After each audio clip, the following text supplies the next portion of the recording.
Beep, beep, beep, beep, beep, beep. Morning, morning, morning. How the hell are you lot doing today? Welcome to the court of the Edijester once again.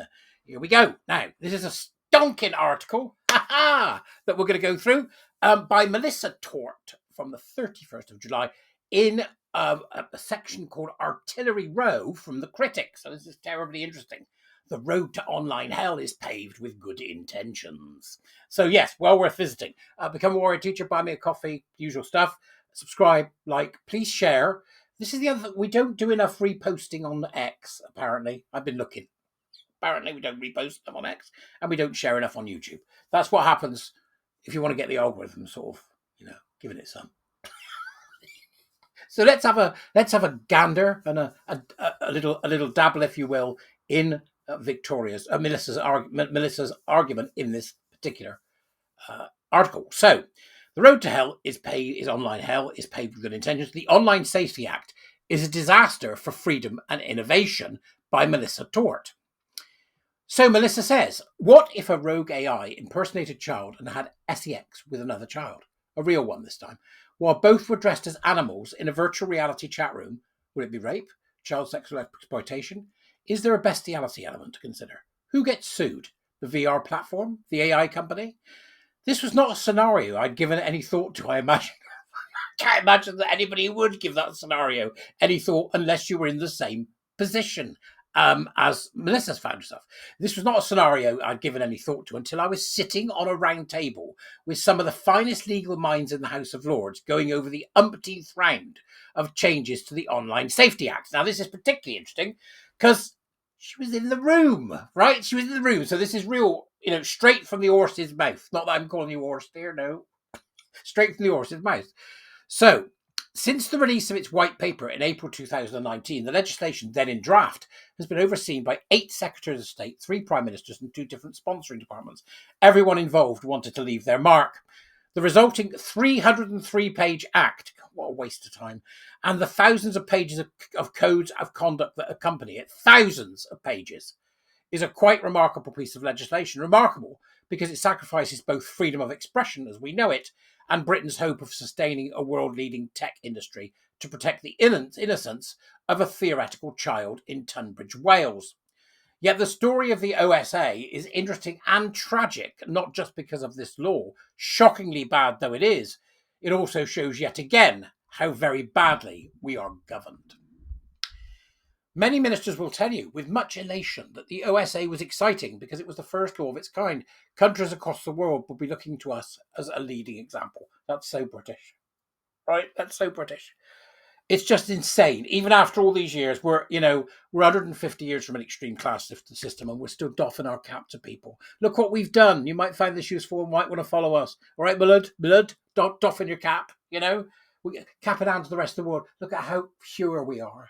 Look at how virtuous we are. Well, that must get probably guilt from the colonists. Decolonize these lot. That's what we should do. But it turns out that pioneering comprehensive regulation of the internet when you don't actually really understand the internet is not exactly best practice. With nowhere to look to understand what worked and crucially what didn't work, campaigners and policy experts attempting to argue that certain elements of the bill would have unlawful intended consequences had a few case studies to point to, so their warnings about the risks were simply not accepted. It's just amazing. It is also terrible. Remember, she was in the room. It's also terribly sad, but perhaps emblematic, that one of the first things we aimed to do independently post-Brexit was to add even more regulation to one of our fastest growing sectors, particularly since the people making the rules barely understood what they were regulating. You think?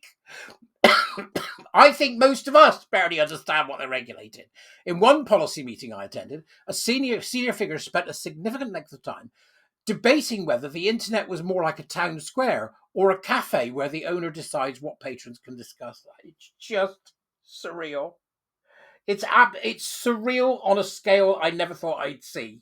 It's pure Python. It's pure Brass Eye. It's also V for Vendetta, 1984, Brave New World. Every poke, jibe, media joke about dystopian or ridiculous, policymakers.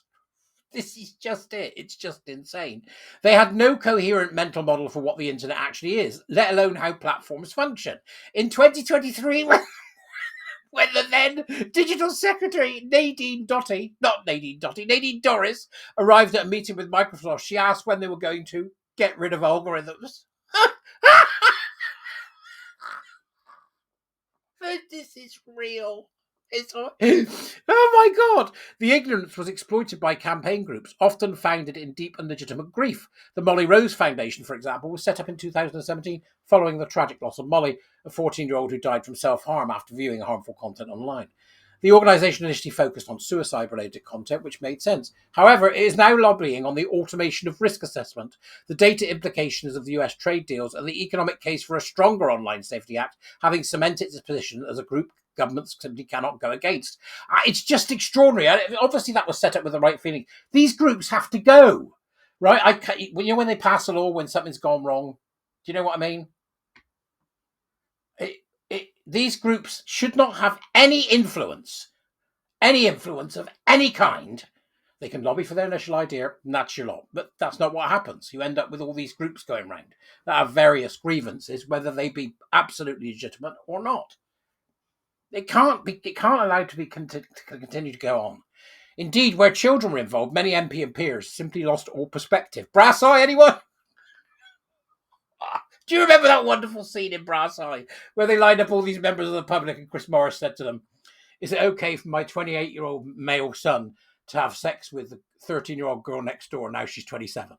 And they all said no.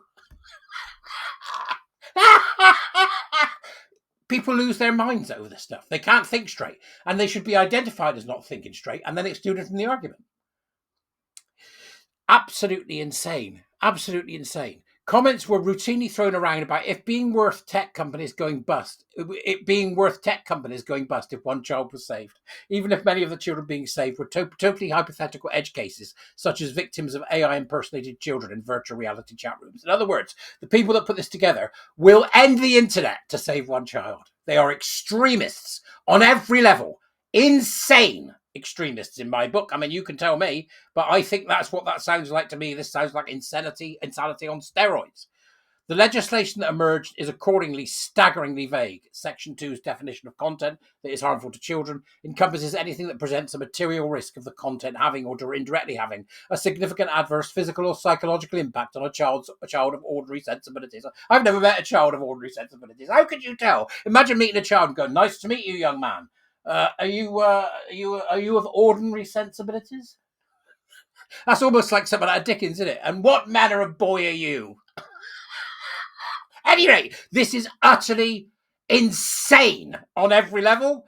Go and have a read. Inform yourselves, folks, because it just gets worse. It's a great article. Go and have a read, but it just gets worse. As far as I'm concerned, the damn thing goes. And the trouble is, we're going to need all of us to fight to make that happen. And I'm not sure who's on what side. Are you? I'll see you later. You have fun. Ta-ta.